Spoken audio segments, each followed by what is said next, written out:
저는 오늘 시편 9편 1절로 20절 말씀을 중심으로 다윗이 만난 하나님, 다윗이 만난 하나님.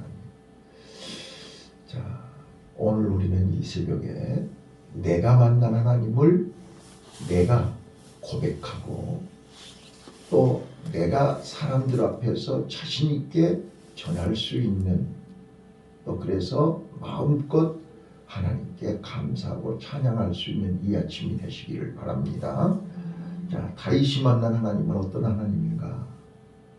자, 우리가 방금 본문 속에서 발견할 수 있는 다윗이 만난 하나님은 이제 공의의 심판자이시다.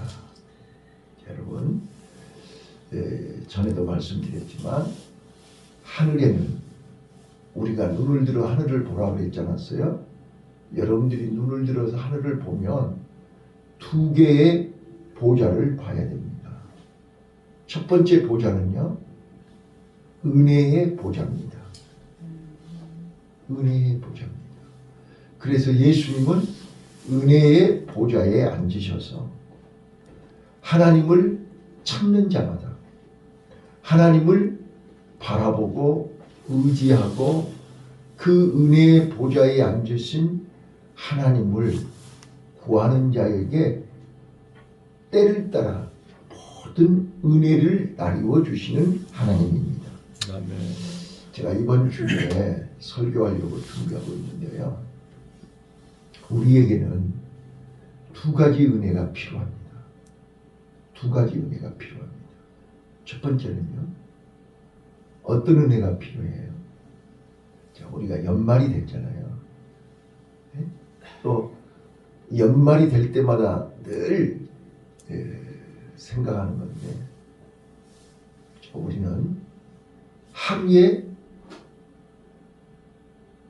연말은 저녁 때지요. 그렇잖아요. 하루에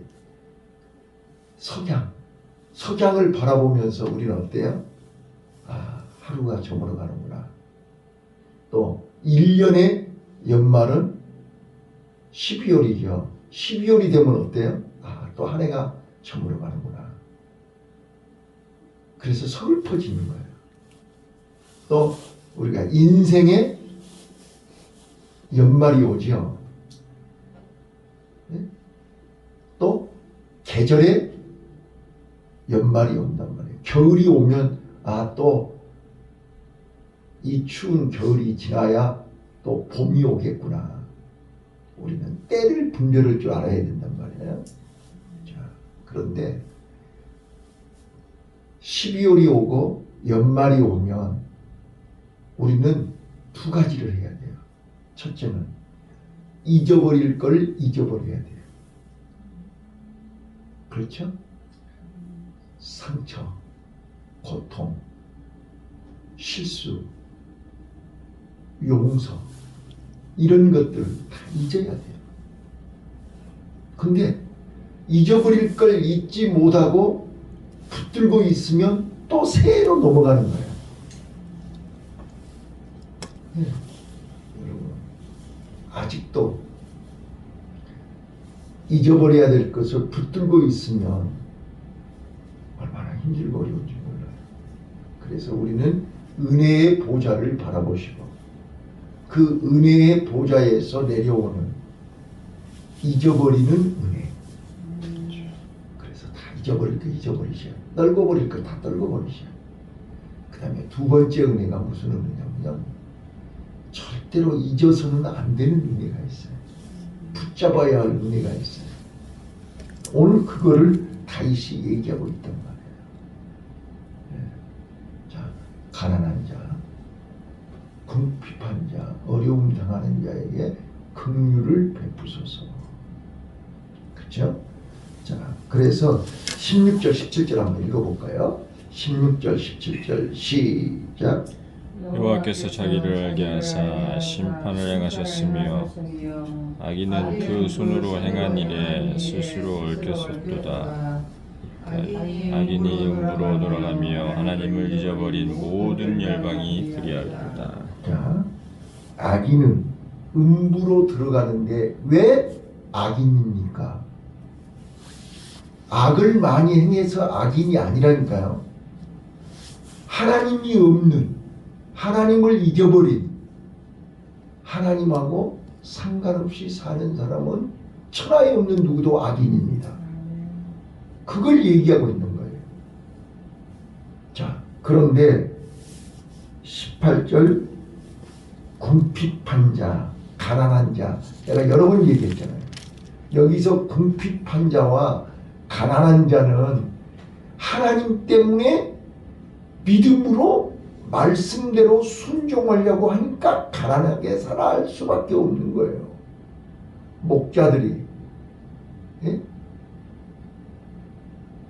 목자들이 하나님을 바라보고 하나님 말씀대로 믿음을 지키려고 하다 보니까 목동으로 사는 거예요. 그래서 목동들은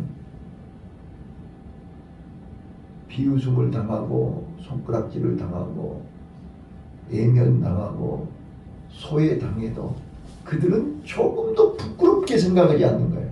왜요? 하나님 말씀대로 살고 있기 때문에. 하나님이 보고 계시고 알고 계시고 하나님이 인도하시기 때문에 기쁜 거예요. 이게 지금 18절이란 말이에요. 18절 시작. 궁핍한 자가 항상 잊어버림을 보지 아니하며 가난한 자가 영영이 실망치 아니하며. 예, 궁핍한 자가 항상 잊어버림을 보지 않아요. 하나님이 절대 잊어버리지 않아요. 내가 하나님을 잊지 않는데 하나님이 나를 잊으시겠어요? 그래서 가난한 자가 절대로 실망하지 않아요. 왜요? 하나님이 함께 하시기 때문입니다. 자, 저 위로 올라가 보실까요?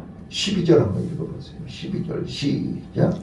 피 흘림을 신문하시는 이가 저희를 기억하시며 가난한 자의 부르짖음을 잊지 아니하시도다. 예, 하나님께서요 믿음으로 살기 위해서 몸부림치는 자를 하나님은 기억하시고요 그들의 부르짖음을 절대로 외면하지 않으세요.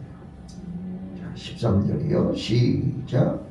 여호와여 나를 긍휼히 여기소서. 나를 상황의 문에서 일으키시는 주여, 미워하는 자에게 받은 나의 공고를 보소서. 나를 긍휼히 여기소서. 자, 은혜의 보좌에 앉으신 하나님은요 우리를 긍휼히 여기시다. 그래서 내가 무엇 때문에 억울하고 무엇 때문에 가난하고 무엇 때문에 궁핍하고 무엇 때문에 곤고한 것을 보고 아신단 말이에요. 그래서 베드로전서 5장 10절 모든 은혜의 하나님은 다 보시고 여러분 자, 한 가지 물어볼게요. 갑자기 생각이 났어요. 자, 권사님 나 은혜 받았어요. 어떤 은혜를 받으신 거예요? 우리는 은혜 받았다고 할 때 내가 모르는 것을 깨달았어요. 맞아요. 또 하나는요. 우리가 모르는 또 하나의 큰 은혜는 뭐냐면요. 하나님이 견딜 힘을 주시는 거예요. 이길 힘을 주신 거예요. 감당할 힘을 주신 거예요. 이게 은혜 받은 거예요. 내 수준으로는 도저히 이해가 안 되는데 이해가 되는 거예요. 용서가 되는 거예요. 감당이 되는 거예요. 네? 생각해 보세요. 베드로가 무리를 어떻게 걸어요? 이거는 은혜를 받았기 때문에 무리를 걷는 겁니다. 상상을 한번 해보세요. 오늘 빌립보 감옥에서 밤중에 바울과 실라가 찬송을 해요. 이거는 은혜를 받았기 때문입니다. 은혜를 받지 않고서는 그렇게 할 수가 없습니다. 네, 저는 요즘 매일 하나님께 그 간구합니다. 하나님, 나에게 은혜를 주세요. 더 큰 은혜를 주세요. 감당할 수 있고 견딜 수 있고 이길 수 있고 용서할 수 있는 큰 은혜를 주옵소서. 네. 은혜가 아니면 우리는 살아갈 수가 없다니까요. 그 은혜는 은혜의 보좌에서 내려오더라고요. 그래서 우리는 시간 그 은혜의 보좌를 바라봐야 된다니까요. 그리고 그 은혜의 보좌로부터 내려오는 그 은혜를 사모해야 돼요. 그래서 하루에도 몇 번씩, 자, 저는요 다니엘이 하루에 3번씩 하나님 앞에 기도를 했다. 그게 습관. 자, 그래서 우리는 이제 이번 부흥회를 계기로 기도의 습관을 들여야 돼요. 이 항상 기뻐하는 것도 습관입니다. 아멘. 쉬지 않고 기도하는 것도 습관입니다. 범사에 감사하는 것도 습관입니다. 아, 그렇구나. 이게 습관을 길러야 돼요. 근데 그 습관을 기르는데 한 번 해가지고 습관이 됩니까? 한 번 해서는 습관이 안 되죠. 반복해서. 그래서 이게 날마다 우리가 최소한 한 달은 습관을 계속해야 습관이 되지 않겠는가. 네. 그래서 우리가 12월 한 달 동안 우리가 계속 쉬지 않고 기뻐하고 범사에 감사하고 항상 기뻐하고 이거를 습관화하자. 좋은 습관은 하나님을 기쁘시게 합니다. 아멘. 좋은 습관은 나를 행복하게 합니다. 좋은 습관은 나의 삶을 형통하게 합니다. 자, 그래서 다윗은 공의의 하나님, 그 공의의 하나님은 이 은혜의 보좌에 앉으셔서 우리에게 선인과 악인을 구분하신다는 겁니다. 그래서 하나님을 잊어버린, 하나님 없이 자기가 하나님 자리에 앉아서 자기 감정대로, 자기 생각대로, 자기 기분대로, 자기 계획대로, 자기 뜻대로 사는 사람은 악인입니다. 그래서 다윗이 시편 1편에서 복 있는 사람과 악인을 구분하지 않아요. 악인은 일시적으로 화려한 것 같지만 바람에 나는 겨와 같다 그랬습니다. 그러나 의인은 하나님이 인정하신다 그랬습니다. 자, 그래서 우리가 좀 이 땅에서 잠시 잠깐 왔다 가는 인생, 이 땅에서 좀 손해를 보고 부자로 화려하게 살지 못해도 그거 아무것도 아니에요. 부러워할 것도 없고, 자, 없는 사람은 있는 사람들이 부럽죠. 그러나 더 큰 하나님이 나와 함께 하시기에, 더 큰 하나님이 내 곁에 계시기에, 더 큰 하나님의 은혜의 보좌를 바라보면서 우리 견딥시다. 이깁시다. 극복하자고요. 이게 은혜라니까요. 또 하나는 심판의 보좌가 있더라. 심판의 보좌. 우리가 계시록 20장에서 얘기하는 백보자 심판이 있죠. 백보자. 예. 크고 흰 보좌가 있는데 그게 심판의 보좌란 말이에요. 오늘 다윗은 심판, 공의로 심판하시는 하나님을 만났다는 거예요. 그게 4절, 7절, 8절, 17절 계속해서 공의로 심판하시나. 자, 그런데 그 하나님은 10절, 8절 한번 읽어보시면 9절, 10절 읽어보실게요. 9절, 10절. 그 하나님은 어떤 하나님인가요? 9절, 10절 시작. 여호와는 또 압제를 당하는 자의 산성이시요 환난 때의 산성이시로다.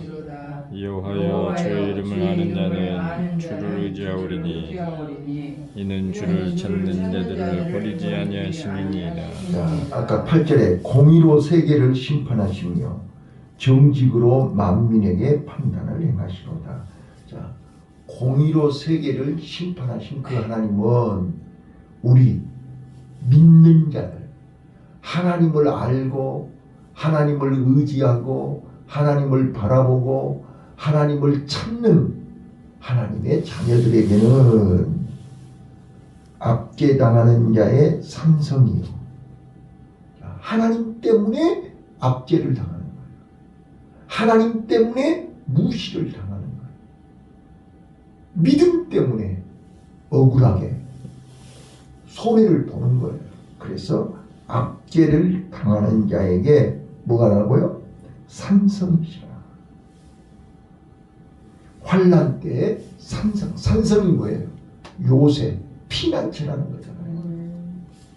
그래서 우리가 이 땅에서 압제를 당하고 곤란을 당하고 환난을 당하고 시련을 당하고 어려움 당할 때 우리가 피할 곳은 오직 하나님. 하나님밖에 없어요. 그래서 우리는 왜 이스라엘 백성들을 가나안 땅에 바로 안 가고 광야에서 연단을 훈련을 시켰냐. 광야는 한 시간도 하나님의 은혜가 아니면 살 수가 없는 곳이야. 이리 보면 전갈이 있고 저리 보면 뱀이 있고 한시도 긴장을 풀 수가 없는 거야.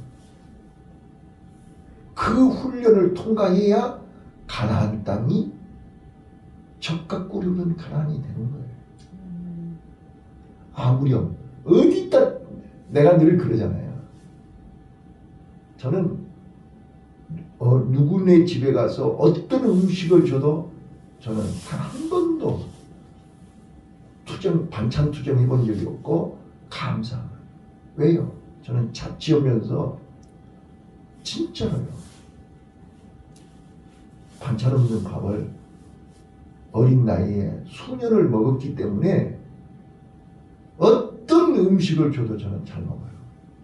저는 군대 가서 수용연대에서 첫날 다른 친구들은 밥 먹는 친구들이 없었다니까. 나 혼자 먹는 것 같아. 저는 어떤 것도 먹을 수 있어요. 왜요?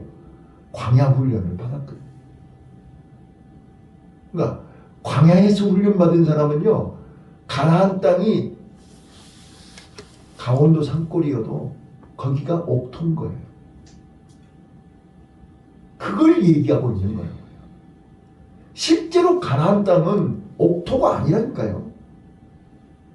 그런데 광야 훈련 받은 사람에게는 거기가 옥토인 거예요.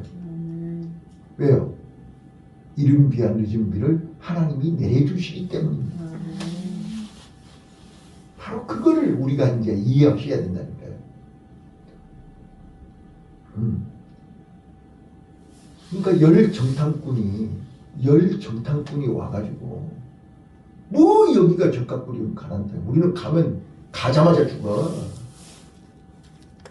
사실이잖아요. 본대로 얘기한 거잖아요. 그러나 여호수아 갈렙은요.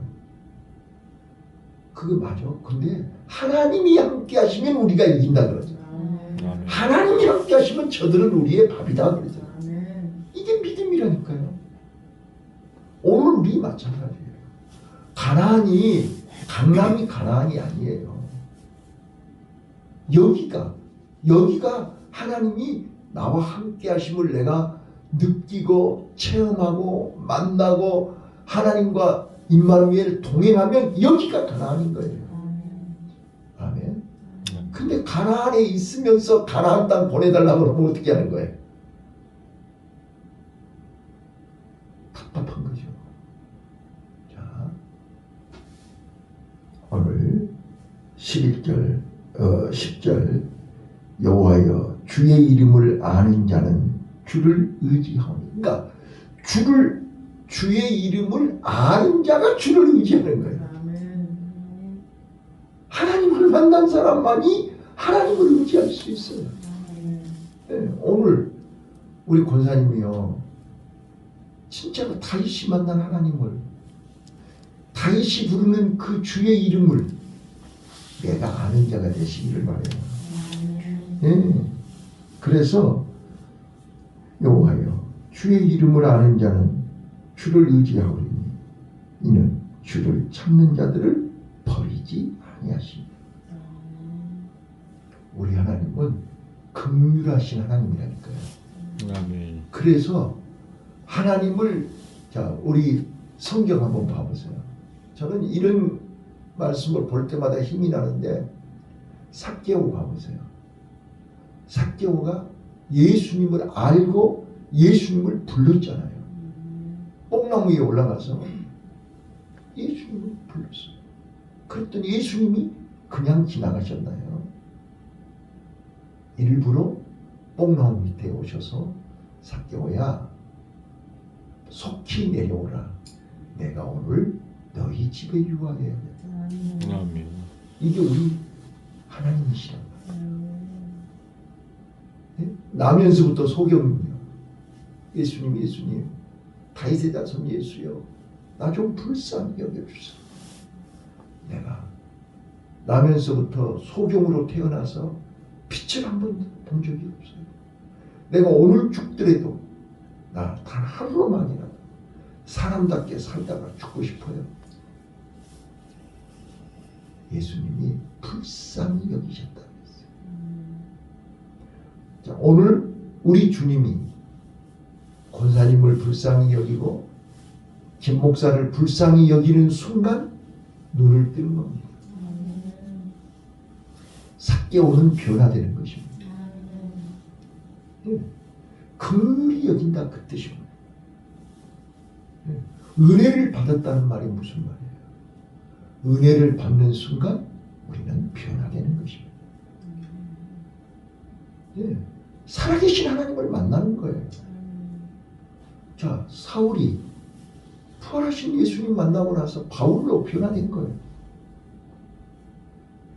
오늘 나와 여러분이 이 새벽에 다윗이 만난 하나님을 만나면 비록 내가 궁핍하고 곤고하고 내가 압제를 당하고 내가 심히 고통 중에 있다 할지라도 공의의 하나님이 보고 계시고 알고 계시고 나를 기다리고 계시는 거죠. 그래서 저는 성전에 내려올 때마다 딱 여기 계단 내려오면 진짜로 우리 전라도 내려가실 때 정읍 이제 터널 지나가면 아 전라도 왔다 그런 느낌 받으시죠. 그러면 나도 모르게 마음이 그렇게 포근할 수가 없어요. 아 이게 전라도 왔구나 고향에 왔구나 그런 느낌이 있잖아요. 성전에 딱 내려오면 마치 그런 느낌인 거예요. 아버지 품에 안기는 것 같은 거예요.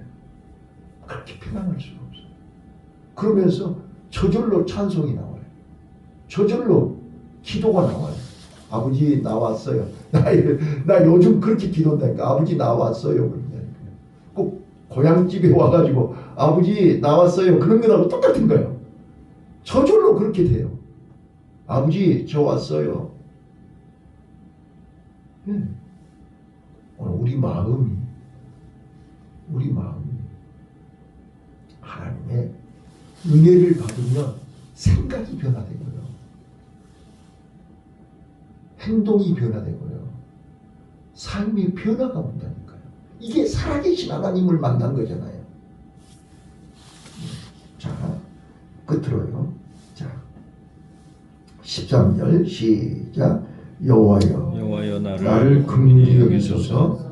나를 사망의 문에서 일으키시는 주여 미워하는 자에게 받는 나의 공고를 보소서. 그리하시며 14절 그리하시면 내가 주의 찬송을 다 전할 것이요 딸 같은 시온 문에서 주의 구원을 기뻐하리이다. 자, 결론입니다. 자, 다윗이 하나님을 만났어요. 자, 1절 2절을 보시면 자, 하나님을 만난 사람들의 태도, 하나님을 만난 사람들의 자세, 하나님을 만난 사람들이 어떻게 변화되느냐. 1절 보겠습니다. 1절 시작. 내가 전심으로 여호와께 감사하오며 주의 모든 기사를 전하리이다. 자, 1번 내가 전심으로 여호와께 감사하는 거예요. 예, 이게 하나님 만난 사람의 태도예요. 하나님이 나를 사랑하시잖아요. 하나님이 나를 기억하고 계시잖아요. 하나님이 나를 도와주고 계시잖아요. 그래서 그냥 입으로 감사가 아니라 전심으로 감사. 아멘. 그 다음에 두 번째요. 주의 모든 기사를 전하리이다. 자, 하나님에게 받은 은혜, 하나님이 나에게 베풀어 주신 은혜 감사하면서 그 감사를 전하는 거예요. 자랑하는 거예요. 옆에 사람한테 얘기해 주는 거예요. 나 이런 은혜 받았다. 나 이런 은혜 속에 살고 있다. 이런 은혜 때문에 내가 이렇게 기쁘다. 자랑해야 돼요. 예. 근데 우리는 은혜를 입고도 자랑을 못해요. 은혜를 입어놓고도 말을 못해요. 왜요? 확신이 없기 때문에 그렇습니다. 자, 2절 또 볼게요. 2절 시작. 내가 주를 기뻐하고 즐거워하며. 자, 우리 진짜로 항상 기뻐라 했잖아요. 항상 기뻐라 했잖아요. 다윗은 이런 공의의 하나님을 만나고 나서 이제 전심으로 감사하고 항상 주를 기뻐하고 즐거워한다. 자, 우리가 이번 부흥회 때 받은 은혜가 그대로 들어있죠? 항상 기뻐하고 범사에 감사하고 그 다음에 또 자, 시작. 지극히 높으신 주의 이름을 찬송하리이다. 지극히 높으신 주의 이름을 찬송합니다. 여러분, 이름은 뭐라고 그랬죠? 단순히 정순히 이름 석자가 아니에요. 그 사람의 삶, 그 사람의 인격, 그 사람의 모든 것이 이름 석자에 들어있는 거예요. 그래서 이름을 높이는 거예요. 이름이 욕돼서는 안 돼요. 이름이 더러워지면 안 돼요. 네. 그 이름을 높여야 돼요. 그래서 엘로힘, 하나님의 이름을 높이 찬송하리로. 오늘 우리요 이 새벽에 내 안에 나를 지켜보시고 나에게 말씀하시고 나를 잠을 깨워서 성전으로 인도해 주신 그 하나님을 만나시기를 바라요. 이제 그 하나님을 내 마음속에서 찬찬히 거창하게 뭐 아니고 찬찬히 내 마음속에서 다윗처럼 전심으로 감사하기를 바라요. 또 주의 이름을 찬송하고 주의 이름을 기뻐하며, 예, 기쁨이 없는데 무슨 감사가 나오며 기쁨이 없는데 무슨 찬송이 나오냐고요. 오늘 우리요 하나님 은혜의 보좌로부터 내려오는 기쁨, 그래서 하나님을 만난 사람에게는 어린아이에서부터 노인에 이르기까지 특징이 뭐냐면 기쁨입니다. 내게 샘솟는 기쁨 내게 샘솟는 기쁨 내게 샘솟는 기쁨 넘치네 할렐루야 내게 샘솟는 기쁨 내게 샘솟는 기쁨 내게 샘솟는 기쁨 넘치네